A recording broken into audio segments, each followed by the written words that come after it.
between affirmation and information continues in a virtual world of our making, and grateful that laughter can carry through microphones. I nearly forgot to remember all of the kind people who continued to be kind, the lights that never went out. If this year was my pre-K teacher, if this was a Zoom class, all of us, her eager students, she would ask us to unmute our lonely silence. This beast of a year, clawed and mouthy, a beast of the interior, a quiet room, some extra sleep. Looking up past the glassy surface of a pool, I see the year as a cicada, rising out of the earth with a piercing, longing shriek. This year tasted like the shift from summer to fall, when leaves start to tumble and the ground growls with a crunch.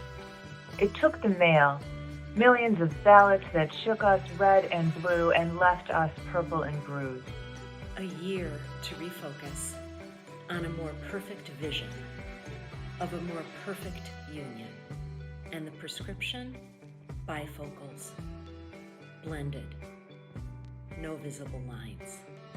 2020 is a tsunami of statistics whose waves ebb and flow like tides with minds of their own.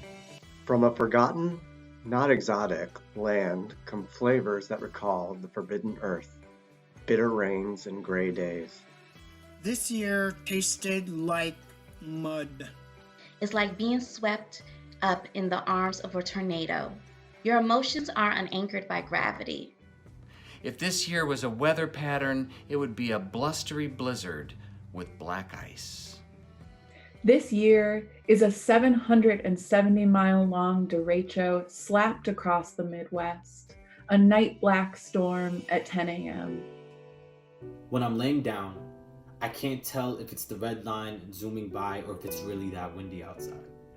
Our hope is that you will leave just as you came, cold, messy, barren, yet full of hope and optimism. 2020 has felt like walking against a never-ending gust of wind I can't predict its next blow. Will it scoop me up? Fear. Though each day I keep pressing against the odds.